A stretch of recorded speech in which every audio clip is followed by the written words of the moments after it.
चलिए स्टार्ट करते हैं। आज हम देखेंगे क्या कहते हैं कि जो आपका चैप्टर रे ऑप्टिक्स है, ये ऑप्टिकल इंस्ट्रूमेंट है।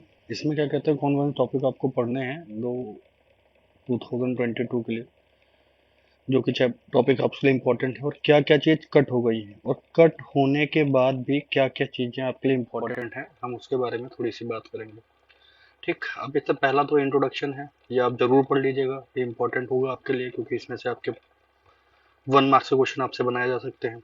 नेक्स्ट, अगर थोड़ा सा इसमें हम आगे बढ़ें, तो जैसा कि आपने पढ़ा होगा कि रिफ्लेक्शन ऑफ लाइट, जैसे अगर आपने डिलीटेड सिलेबस देख रखा होगा तो आपने देखा होगा कि जो रिफ्लेक्शन ऑफ लाइट का फॉर्मूला है, या रिफ्लेक्शन ऑफ लाइट के बारे में सर्कल मिरर से, प्लेन मिरर से, वो सब सारी चीजें कट हो गई हैं। लेकिन फिर भी आप एक दो चीजें ध्यान रखिएगा। इमेज फॉर्मेशन कैसे करते हैं, इमेज फॉर्मेशन प्लेन मिरर का, जो कि आपने 9th 10th में पढ़ा होगा,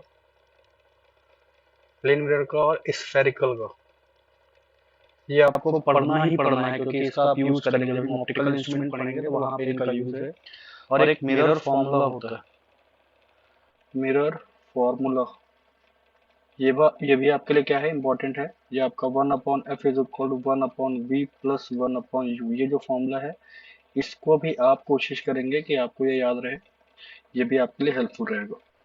तो ये रिफ्लेक्शन ऑफ लाइट जो है, ये नहीं पढ़ना है, लेकिन मैंने आपको बताया कि mirror formula, image formation plane mirror का और स्फेरिकल मिरर का, ये आपको ध्यान रखना है। तो ये टॉपिक कट है। साइन कन्वेंशन भी अगर आप ध्यान रखेंगे, जो आपने पहले पढ़ रखा है, इसमें कोई नया नहीं है, आपने पहले पढ़ रखा है, आपको बस ये आना चाहिए कि साइन कन्वेंशन कैसे फॉलो करना है। तो ये साइन कन्वेंशन हो गया। फोकल लेंथ वगैरह का जो बात होती है कि जो एफ की वैल्यू, जो फोकल लेंथ होती है वो r/2 होती है, ये ध्यान रखना है कि मिरर के केस में होता है, क्योंकि कुछ क्वेश्चंस में आपसे ये यूज करा सकता है। अब यहाँ नहीं पढ़ना है, उसका मतलब क्या है कि आपने इसको पहले जो पढ़ रखा है वो भूलना नहीं है, ठीक है। F=r/2, ये फॉर्मूला आपको ध्यान रखना है। और ये फॉर्मूला जो मैंने अभी पहले बताया कि 1/f=1/v+1/u, ये जो फॉर्मूला है ये भी आपको याद रखना है। नेक्स्ट, मैंने कहा था इमेज फॉर्मेशन, ध्यान रखिएगा, इमेज फॉर्मेशन में कोई कंप्रोमाइज नहीं है, वो आपको आना ही चाहिए। ठीक, फॉर्मूले के डेरिवेशंस नहीं पूछे जाएंगे, ये फॉर्मूला मैंने आपको बताया कि ये फॉर्मूला आपको आना चाहिए, तो ये फॉर्मूला आप ध्यान रखिएगा। साइन कन्वेंशन ध्यान रखिएगा। ठीक, अब अगर बात करें रिफ्रैक्शन की, तो रिफ्रैक्शन आपको पढ़ना है और डिटेल में पढ़ना है, और आपको रिफ्रैक्शन के बारे में एकदम अच्छे से आइडिया होना चाहिए। तो रिफ्रैक्शन आपको आना चाहिए, स्नेल्स लॉ हो गया, लॉ ऑफ रिफ्रैक्शन हो गया, दोनों चीज़ आपको अच्छे से आनी चाहिए। ठीक, रिफ्रैक्शन में क्या है कि आपके पास प्लेन मिरर, वो ट्रांसपेरेंट बाउंड्री से रिफ्रैक्शन है, और ग्लास स्लैब से जब रिफ्रैक्शन होता है तो लेटरल शिफ्ट होता है। तो लेटरल शिफ्ट का जो फॉर्मूला होता है, लेटरल शिफ्ट का फॉर्मूला भी आपको अच्छे से आना चाहिए। ठीक, तो लेटरल शिफ्ट का फॉर्मूला, इससे रिफ्रैक्शन का रे डायग्राम, ये सब चीजें आप ध्यान रखिएगा। ठीक, एक ये अपेरेंट डेप्थ और रियल डेप्थ का कॉन्सेप्ट, अपेरेंट डेप्थ और रियल डेप्थ, इसका कॉन्सेप्ट भी आपको आना चाहिए। सिंपल सा फॉर्मूला होता है, आपको अगर याद हो तो, रियल अपॉन अपेरेंट का एक फॉर्मूला होता है। रियल डेप्थ जिस मीडियम में अपॉन अपेरेंट डेप्थ जहां से ऑब्जर्व कर रहे हैं, n1/n2 या n2/n, जहां से भी आप जैसे भी आपने पढ़ रखा है, ये फॉर्मूला ध्यान रखिएगा। मैंने बच्चों को पढ़ाया है कि रियल डेप्थ और अपेरेंट डेप्थ का फॉर्मूला सिंपल सा होता है। रियल डेप्थ की बात करेंगे तो जिसमें होती है, जिसमें आप रियल डेप्थ देख रहे हैं, ठीक है, मतलब जिसके अंदर ऑब्जेक्ट होगा, जिस मीडियम में, यहाँ पे n1 आता है। अपेरेंट डेप्थ मतलब क्या, जहां से आप ऑब्जर्व कर रहे हैं तो उस मीडियम का रिफ्रैक्टिव इंडेक्स होता है। तो ये फॉर्मूला रियल डेप्थ और अपेरेंट डेप्थ का है, ये आपको आना चाहिए। ठीक, ये सन सन का राइज से पहले दिख जाना, सेट होने के बाद भी दिखना, तो ये कॉन्सेप्ट भी आप ध्यान रखिएगा, ये भी रिफ्रैक्शन बेस्ड है, तो ये चीज भी आपको आनी चाहिए। और न्यूमेरिकल्स जो है वो रिफ्रैक्शन में काफी इंपॉर्टेंट है, तो वो आपको अच्छे से आने चाहिए। ठीक, तो अब थोड़ा सा आगे बढ़े। ठीक, तो देखते हैं ये TIR। हाँ, TIR तो आपको बोल दूंगा मैं क्या है, मोस्ट इंपॉर्टेंट टॉपिक है, इससे आपके क्वेश्चन जरूर आएंगे, तो TIR आपको अच्छे से पढ़ना है। ठीक, TIR आप एकदम अच्छे से देखेंगे, TIR में कोई कंप्रोमाइज नहीं हो पाएगा, TIR आपको अच्छे से देखना ही देखना है। ठीक, TIR में क्रिटिकल एंगल हो गया, ठीक है, कंडीशन हो गई TIR की, ठीक है, ये सब चीजें ध्यान रखिएगा। और अगर थोड़ा सा अगर आपका माइंड शार्प है, आप चीज़ों को याद कर सकते हैं, तो ये रिफ्रैक्टिव इंडेक्स का चार्ट अगर आप याद कर सकते हैं, क्रिटिकल एंगल का रिलेशन याद कर सकते हैं, तो ये भी ध्यान रखिएगा कि कितना होता है। सिर्फ ये ग्लास का तो आप याद ही रखो, क्या कहते हैं कि 1.52 इसका रिफ्रैक्टिव इंडेक्स होता है, और क्रिटिकल एंगल 41.14 या 42 डिग्री के आसपास होता है। तो अगर आप याद रखोगे तो थोड़ा सा आपको न्यूमेरिकल वगैरह में कहीं पे आपको हेल्प मिल सकती है। ठीक, आपको ये अच्छे से याद रखना है। और एक इस पे क्वेश्चन बनता है कि अगर आपका किसी पॉन्ड में आपका है, यहाँ पे कोई बल्ब रखा हुआ है, तो कितने एरिया से लाइट बाहर आएगी, इस पे क्वेश्चन अच्छा बनता है, आपके एनसीईआरटी में क्वेश्चन है, तो वो पढ़ लीजिएगा आप, वो भी उस पे बेस्ड क्वेश्चन आपके एग्जाम में पूछ सकते हैं। तो आई थिंक मान के चल रहा हूँ कि ये क्लियर होगा आपको। ये पढ़ना है आपको, रिफ्लेक्शन पढ़ना है। एप्लीकेशन, हाँ एप्लीकेशन भी इसके, एप्लीकेशन जो है TIR के, ठीक, इसमें एक मिराज फॉर्मेशन होता है, डायमंड की बिलियंस होती है, और ऑप्टिकल फाइबर मोस्ट इंपॉर्टेंट, ठीक है, ऑप्टिकल फाइबर पे जो क्वेश्चन होंगे वो आपके मोस्ट इंपॉर्टेंट होंगे, तो वो आपको डिटेल में पढ़ना है रे ऑप्टिक्स में। मिराज का फॉर्मेशन भी देखेंगे आप, क्या कहते हैं, इसको भी देख लीजिएगा एक बार, ये भी इंपॉर्टेंट है, ये भी आपके काम आ सकता है। नेक्स्ट, रिफ्रैक्ट, ये प्रिज्म का कॉन्सेप्ट, ये जो आपके रिफ्लेक्टिंग प्रिज्म का कॉन्सेप्ट है, इसमें ये केसेस आपको बहुत अच्छे से ध्यान रखने हैं। एक तो ये लाइट को 90 डिग्री से बेंड करना, ठीक है, किसी इमेज को 90 डिग्री से बेंड करने का कॉन्सेप्ट है। ठीक, ये इन्वर्टेड इमेज को इरेक्ट करने का कॉन्सेप्ट है। ठीक है, जैसे आपके पास ये इन्वर्टेड इमेज है, इसको आपने क्या किया, TR की हेल्प से इरेक्ट कर लिया, BA था, यहाँ पे आपका ए डैश बी डैश बन गया है। और ये भी वही कॉन्सेप्ट है, मतलब ये 180 से इसको बोलते हैं 180 से रोटेट करना, इसको बोलते हैं 90 से रोटेट करना। यहाँ पे क्या है कि इमेज जो इन्वर्टेड होती है वो इरेक्ट भी होती है इस सिचुएशन में, ठीक है। और सेम यहाँ पे क्या है कि इमेज जो डायरेक्शन में बन रही थी उस डायरेक्शन में बन रही है, और इन्वर्टेड इमेज जो है वो इरेक्ट हो जाती है। ठीक, तो तीनों का रे डायग्राम आपको एकदम अच्छे से याद होना चाहिए, ठीक, क्योंकि एग्जाम में ऐसे क्वेश्चन आते हैं और कई बार पूछे जा चुके हैं। अगर आप प्रीवियस ईयर देखेंगे तो आपको आइडिया लगेगा कि ये चीज इंपॉर्टेंट है। और जैसा कि मैंने कहा, ये तो आपका मोस्ट इम्पॉर्टेंट की कैटेगरी में जाएगा। अगर आप देखेंगे तो आपका जो सैंपल पेपर सीबीएसई ने डाला है उसमें भी क्या कहते हैं, इस पे ऑप्टिकल फाइबर बेस्ड क्वेश्चन है। ठीक, लास्ट जो आपका पैरा है उसमें आपका इस पे क्वेश्चन है। इसमें क्लैडिंग क्या होती है, कोर क्या होता है, ये सब चीजें आप अच्छे से एक बार देख लेंगे तो आपको आइडिया रहेगा, कोई प्रॉब्लम इसमें नहीं होगी। इजी सा टॉपिक है रे ऑप्टिक्स। आपने आई थिंक 14 मार्क्स का ये कवर कर रहा है पोर्शन, क्या कहते हैं, जो सैंपल पेपर है उसमें, तो मतलब ध्यान रखिएगा, इंपॉर्टेंट है काफी ज्यादा, अच्छे से पढ़ना है आपको। ठीक, नेक्स्ट, इसमें क्या है कि ये जो रिफ्रैक्शन है स्फेरिकल मिरर से, ये भी आपका इंपॉर्टेंट बनेगा। इसका जो फॉर्मूला है वो याद रखिएगा, स्फेरिकल सरफेस रिफ्रैक्शन का, n2/v minus n1/u is equal to n2 minus n1/r।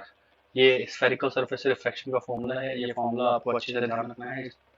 इसके डेरिवेशन भी याद रखिएगा, डेरिवेशन भी आपसे डायरेक्ट बना सकता है, तो ये दोनों चीजें आप अच्छे से ध्यान रखिएगा। ठीक, और इसमें अगर थोड़ा सा आगे बढ़े, इसमें इस पर लेंस फॉर्मूला आता है, तो लेंस फॉर्मूला भी आपको याद रखना है कि 1/v minus 1/u is equal to n minus 1 sorry n minus 1/r1 minus 1/r2, ये जो फॉर्मूला इसे बोलते हैं हम लेंस मेकर फॉर्मूला। तो लेंस मेकर फॉर्मूला भी आपको, इसका भी डेरिवेशन याद रखना है।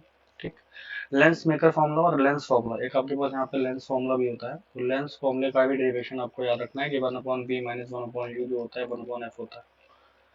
मिरर में यहाँ पे प्लस होता है, लेंस में यहाँ पे माइनस होता है, तो आप ऐसे भी याद रखते हो कि सिंपल आप लेंस फॉर्मूला याद रखो, लेंस की फॉर्मूले से मिरर फॉर्मूला बना सकते हो, बस ध्यान रखो कि v की जगह पे क्या होता है, यहाँ पे मतलब यहाँ पे माइनस की जगह पे क्या होता है, प्लस होता है, तो वहाँ से आप ध्यान रख सकते हो। ये फॉर्मूला यहाँ पे देखिए आपके पास लेंस फॉर्मूला, इसका डेरिवेशन आप आना चाहिए। और एक फॉर्मूला ये जो मैंने बताया था अभी, ये वाला, ये ये भी तो ये बोल सकते हैं जो लेंस मेकर फॉर्मूला है, वो भी लेंस मेकर फॉर्मूला कभी कोई यहाँ पे 1/f इज इक्वल टू ये n-1 1/r1 माइनस 1/r2 लिखा जाता है, तो ये दोनों ही लेंस मेकर फॉर्मूले बोले जाते हैं, क्योंकि ये 1/v माइनस 1/u आप लेंस फॉर्मूले से 1/f बोल सकते हैं, तो ये भी आपका लेंस मेकर फॉर्मूले का ही पार्ट है, तो ये भी आपको एकदम अच्छे से तैयार होना चाहिए।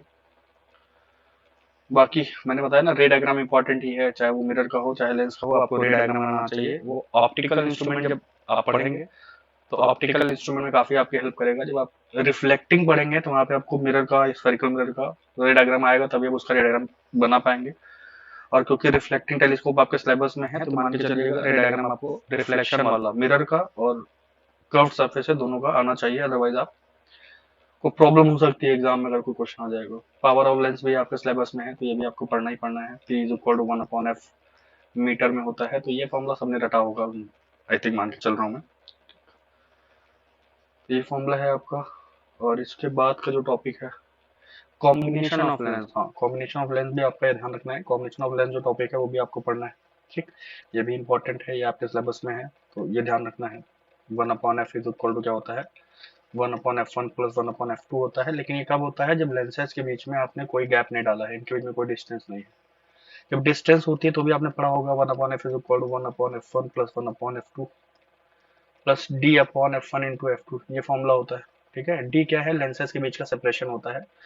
तो अगर आपको कोई रेफरेंस वगैरह होगी तो वहां से फॉर्मूला आप देख सकते हैं, डिटेल में आपको वहाँ पे डेरिवेशन मिल जाएगा। तो ध्यान रखिएगा, ये भी इंपॉर्टेंट है, आपसे एग्जाम में पूछा जा सकता है। तो ये फॉर्मूला है आपके पास, मैंने बताया ना 1/f is equal to 1/f1 plus 1/f2।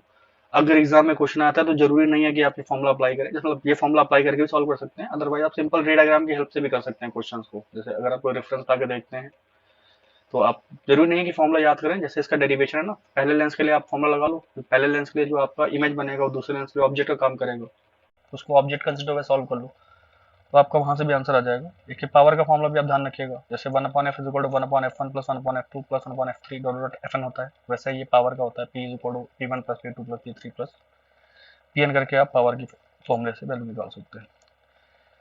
Combination of lens में मैग्निफिकेशन काफी ज्यादा हेल्पफुल होता है, तो ध्यान रखिएगा मैग्निफिकेशन में m इज इक्वल टू क्या होता है, m1 into m2 into mn होता है। तो ये फॉर्मूला मैं कहूंगा आप ज्यादा ध्यान रखिएगा, अक्सर बच्चों के दिमाग से स्लिप कर जाता है, वो m1 प्लस m2 याद कर लेते हैं। तो आप ध्यान रखिएगा कि m इज इक्वल टू क्या होता है, m1 into m2 into m3 करके आप निकालेंगे इसको, तो ये ध्यान रखिएगा। और ये न्यूमेरिकल जो है वो आप अच्छे से पढ़ लीजिएगा, ये लगा भी लीजिएगा, इंपॉर्टेंट है। ठीक, इसके बाद बात करते हैं प्रिज्म की। तो ये भी पार्ट आपके सिलेबस में है, प्रिज्म आपको पढ़ना है। प्रिज्म में रिफ्रैक्शन जो है प्रिज्म से आपको वो अच्छे से पढ़ना है, ध्यान से पढ़ना है, ये डायग्राम पढ़ना है, जितने भी फॉर्मूले यहाँ पे हैं। ठीक है, जैसे delta M is equal to delta M, या डेल्टा एम ना बोलते हैं, पहले डेल्टा बोल देता हूँ। Delta is equal to I plus E minus A is equal to R1 plus R2। ठीक, ये दो फॉर्मूले जो थे वो हर एक प्रिज्म के लिए ट्रू होते थे। फिर आपने डेल्टा एम पढ़ा होगा, 2i माइनस ए, तो ये फॉर्मूला आपको पढ़ना ही पढ़ना, नहीं पढ़ा तो भी आगे पढ़ेंगे आप। आई थिंक चल रहा, मतलब 1 मंथ कंप्लीट होने वाला है, तो मान के चल रहा हूँ कि आपने ये पढ़ लिया होगा। और एक तो ये फॉर्मूला था मिनिमम डेविएशन के लिए ही, क्या कहते हैं, ए की वैल्यू जो होती है वो r/2 होती है, जहाँ पे r जो है वो R1 is equal to R2 होता है, ये ध्यान रखना है आपको। एक फॉर्मूला और था, जब एंगल काफी स्मॉल होते हैं तो एक फॉर्मूला आपका यहाँ पे और होल्ड करता है, वो फॉर्मूला पे ध्यान रखिएगा, n minus 1 times A is equal to delta M होता है। तो एक फॉर्मूला ये भी है, ये भी आप ध्यान रख सकते हैं। हाँ, ये ग्राफ मैं बोलूंगा कि आपका मोस्ट इंपॉर्टेंट है, ये ग्राफ ध्यान रखिएगा कि ग्राफ इंपॉर्टेंट है। इसमें क्या है कि आपका जो मिनिमम एंगल ऑफ डेविएशन होता है उसकी कंडीशन होती है कि आई इज इक्वल टू ई होता है। जब एंगल ऑफ इंसिडेंस जो है, ये वाला एंगल जो होता है वो एंगल ऑफ इमर्जन के इक्वल होता है, तभी आपका लाइट रे जो होती है मिनिमम डेविएट होती है, मतलब सबसे कम डेविएशन तभी होता है। तो ये ग्राफ जो है वो एंगल ऑफ डेविएशन में और एंगल ऑफ इंसिडेंस के बीच में बनाया गया है। इंसिडेंट ना बोल के एंगल ऑफ इमर्जेंट भी बोल सकते हैं यहाँ पे, बात दोनों को सेम ही बनेगी। ठीक, इसमें ध्यान रखिएगा कि एंगल ऑफ इंसिडेंस ध्यान रखिएगा, फिलहाल इमर्जेंट मत भूलिएगा। एंगल ऑफ डेविएशन और एंगल ऑफ इंसिडेंस में आपका ये रिलेशन है। तो ग्राफ इसका कुछ शेप ऐसा होता है जहां पे आपका मिनिमम डेविएशन होता है, ये जो है ये वैल्यू 40 डिग्री, ये मिनिमम डेविएशन की वैल्यू है, तो ये पर्टिकुलर एंगल ऑफ इंसिडेंस पे मिलती है। ठीक, इस एंगल ऑफ इंसिडेंस की वैल्यू जो होती है वही एंगल ऑफ इमर्जेंट की वैल्यू होती है। इमर्जेंट मतलब जिस एंगल पे लाइट इमर्ज हो रही है। तो ये ग्राफ काफी इंपॉर्टेंट है। ठीक, और मैंने कहा ना इसमें फॉर्मूले काफी इंपॉर्टेंट है, इस पे आपके अच्छे क्वेश्चन मिल सकते हैं आपको। तो ये एक फॉर्मूला अच्छा है, इसमें देखो ये क्या है कि अप्रोक्सीमेशन यूज कर लेते हो तो ये फॉर्मूला बन जाता है। तो ये मैंने यहाँ पे लिख दिया था, आप यहाँ से भी देख सकते हैं, और बुक तो आपके पास होगी, एनसीईआरटी होगी, तो वहाँ पे आप मार्क कर लो कि आपको पढ़ना ही पढ़ना है। हाँ, ये थोड़ा सा ये ध्यान रखिएगा, ये जो स्कैटरिंग ऑफ लाइट है और जो रेनबो फॉर्मेशन है, ठीक है, ये दो चीजें जो है आपके सिलेबस से कट कर दी गई हैं। तो आप ये मत पढ़िएगा, ठीक है, ये आपको नहीं पढ़ना है। नेचुरल फिनोमेना जो है स्कैटरिंग ऑफ लाइट हो गया, रेनबो फॉर्मेशन हो गया, ये सिलेबस हटा दिया गया है, तो आप ये कट कर सकते हैं। सिलेबस में ये नहीं है तो आपको ये नहीं पढ़ना है। ठीक है, वैसे था इंपॉर्टेंट टॉपिक, लेकिन अभी इसको आपको नहीं पढ़ना है, नहीं पढ़ना है। अब ऑप्टिकल इंस्ट्रूमेंट जान लीजिए, बहुत इंपॉर्टेंट है, क्योंकि जो मेन पार्ट थे, जैसे आपका स्कैटरिंग लाइट हो गया, डिस्पर्जन हो गया, जो हटा दिया, काफी पहले हटा दिया गया था। अब ये सब इंपॉर्टेंट थे, जैसे रेनबो फॉर्मेशन हो गया, स्कैटरिंग लाइट हो गया, इस पे क्वेश्चंस बनते थे अच्छे। अब क्योंकि टॉपिक्स कट हो चुके हैं, तो ऑप्टिकल इंस्ट्रूमेंट जो होगा आपका एक मेजर रोल प्ले करेगा। ठीक है, इससे एक क्वेश्चन तो आपका आना ही आना है। ठीक है, अब ऑप्टिकल इंस्ट्रूमेंट में आपका तो सिंपल माइक्रोस्कोप हो जाता है, ये तो सिंपल माइक्रोस्कोप है, इससे क्वेश्चन रेयरली ही आपसे पूछेगा, लेकिन फिर भी आप ध्यान रखिएगा, ये कॉन्वेक्स लेंस का आपने पढ़ा होगा जब अर्थ को एलिमेंट बनाता है। ठीक है, तो ये जब एफ और ओ के बीच में ऑब्जेक्ट रखा होता है तो वाली सिचुएशन या डायग्राम सबको पता होगा, तो माइक्रोस्कोप पे बहुत ज्यादा नहीं कहूंगा फोकस करने को, लेकिन इसमें जो एंगुलर मैग्निफिकेशन का कॉन्सेप्ट है, एंगुलर मैग्निफिकेशन और जो मैग्निफिकेशन कॉन्सेप्ट है, लीनियर मैग्निफिकेशन, ये दोनों ही चीजें आपको अच्छे से पढ़नी है। इस बेस्ड क्वेश्चन आपसे एग्जाम में पूछेगा, जरूर ध्यान रखिएगा। मैग्निफिकेशन यहाँ पे पूरा लिख देता हूँ, ठीक। और दो सिचुएशन होती है, एक आपका क्या होता है, डिस्टिंक्ट विजन के लिए होता है, जब आपकी इमेज कहाँ बन रही हो, least distance of distinct vision पे 25 सेंटीमीटर बन रही हो, और दूसरा इन्फिनिटी के लिए होता है, तो रिलैक्स आई का कॉन्फ़िगरेशन होता है। तो ये दो सिचुएशन होती हैं हर एक के लिए, चाहे वो माइक्रोस्कोप हो, सिंपल हो, कंपाउंड हो, दोनों में फॉर्मूले आपके मिलेंगे, आपको ये ध्यान रखना है, ठीक। और मतलब यहाँ मैं सिंपल माइक्रोस्कोप बता देता हूँ आपको, सिंपल फॉर्मूला क्या था। तो ये m is equal to 1 plus D upon F होता है, ये जब आपका लीस्ट डिस्टेंस से बनता है, और डी अपॉन एफ होता है, ठीक है, जब आपका इन्फिनिटी बनता है। तो ये फॉर्मूले यहाँ पे दिए होंगे, ठीक है, ये फॉर्मूला यहाँ पे है और एक फॉर्मूला यहाँ पे अपने प्रीवियस स्लाइड में देखा था, ये फॉर्मूला, तो ये ध्यान रखना है आपको। अब इसके बाद आता है कंपाउंड माइक्रो। तो रे डायग्राम मैं कह रहा हूँ, इसका आप रट लीजिएगा, कई बार बना लीजिएगा, बहुत ही ज़्यादा इंपॉर्टेंट है, ठीक है, मोस्ट इंपॉर्टेंट कैटेगरी में होगा ये, तो ये ध्यान रखिएगा, ये आपको एकदम अच्छे से आना चाहिए, ठीक। रे डायग्राम, इसमें ये चीज़ ध्यान रखिएगा कि ऑब्जेक्टिव जो होता है वो स्मॉल होता है, आई पीस बड़ा होता है, ठीक है, छोटा क्यों करते हैं, बड़ा क्यों करते हैं, सब रीज़न आप करेंगे, बुक में पढ़ेंगे, आपको यहाँ मिल जाएगा। और इसके मैग्निफिकेशन का फॉर्मूला, ठीक है, ये अप्रोक्सीमेशन वाला इसमें एक फॉर्मूला होता है, वो भी ध्यान रखिएगा आप। इसमें एक अप्रोक्सीमेशन का फॉर्मूला होता है, वो फॉर्मूला भी आप ध्यान रखिएगा, उसको आपको अच्छे से पढ़ना रहेगा, ठीक। ये पढ़ना है आपको, मतलब ये अच्छे से आपको पढ़ना है, डिटेल में पढ़ना है, ठीक। और इसमें भी क्या कहते हैं, मैग्निफिकेशन दो फॉर्मूले हैं, एक लीस्ट डिस्टेंस ऑफ डिस्टेंस का बनेगा आपके पास, और एक रिलैक्स आई का बनेगा, तो दोनों ही पढ़ना है। टेलीस्कोप, टेलीस्कोप में आपको दो चीज़ें देखनी है, एक टेलीस्कोप में आपका रिफ्लेक्टिंग वाला है, ठीक, यहीं पे आपको क्या होगा, मिरर का यूज कराएगा, ठीक, और एक आपका रिफ्रैक्टिंग वाला है, ठीक है। तो रिफ्लेक्टिंग और रिफ्रैक्टिंग आपको दोनों ही डिटेल में पढ़ने हैं, दोनों ही सिलेबस में है, ध्यान रखिएगा। अगर आपने देखा हो क्या कहते हैं सिलेबस, तो वहाँ पे आप पाएंगे कि रिफ्लेक्टिंग और रिफ्रैक्टिंग दोनों ही सिलेबस में है। ध्यान ये रखना है कि आपको रिफ्लेक्टिंग का सिर्फ रे डायग्राम ध्यान रखना है, ये जो रिफ्लेक्टिंग टेलीस्कोप आपके सामने होगा उसका आपको सिर्फ रे डायग्राम पढ़ना है, क्योंकि फॉर्मूला दोनों के लिए ही सेम है, ठीक, फॉर्मूला दोनों के लिए आप सेम यूज कर सकते हैं, उसमें कोई प्रॉब्लम नहीं है। ये आपको डिटेल में पढ़ना है टेलीस्कोप। और ये टेलीस्कोप का जो आपका रे डायग्राम है, ये आपको आना ही चाहिए, ठीक है। यहाँ पे एक डिस्टिंक्ट विजन का होगा, दो होंगे इसमें, एक डी के लिए होगा, एक इन्फिनिटी के होगा, डिस्टिंक्ट विजन का और इन्फिनिटी का। तो आप अगर कहीं से मिल पाता है आप अच्छे से पढ़ लीजिए, रेफरेंस वगैरह आपके पास कोई है, प्रदीप है या कोई भी बुक आपके पास जो भी है, आप उससे एक बार इसको पढ़ लेंगे, आपको क्लियर हो जाएगा, एकदम सिंपल सा है। ये आपका रिफ्लेक्टिंग है, ठीक है, रिफ्लेक्टिंग में आपका एक कास्ट गेरियन है, ठीक है, रिफ्लेक्टिंग में एक कास्ट गेरियन टाइप का है, ठीक है, कास्ट गेरियन होता है, एक न्यूटोनियन भी होता है, ध्यान रखिएगा, इसमें कास्ट गेरियन है, एक न्यूटोनियन है। इसमें न्यूमेरिकल जो है एनसीईआरटी में है, एनसीईआरटी में इस पे आप न्यूमेरिकल देखेंगे रिफ्लेक्टिंग टाइप पे, और उसमें आपका सिंपल सा मिरर फॉर्मूला यूज हो रहा है, और ये रिफ्लेक्टिंग टाइप सिलेबस में है, तो इसका मतलब सीधा सा क्या है कि आपसे मिरर फॉर्मूला पूछ सकता है, तो ये इंपॉर्टेंट है, ध्यान रखिएगा, मिरर फॉर्मूले आपको आने चाहिए। तो ये आपका चैप्टर वाइज मैंने क्या किया है, मतलब ये ऑप्टिक्स, रे ऑप्टिक्स में जो जो चीज़ें थी मैंने आपको मार्क कराई हैं, बुक लेकर के मार्क कर लीजिए, जो जो इंपॉर्टेंट है मैंने वही बता दिया है, तो इतनी चीज़ें आपको आनी चाहिए, ठीक है। तो ये आज की क्लास को बस यहीं क्लोज करते हैं।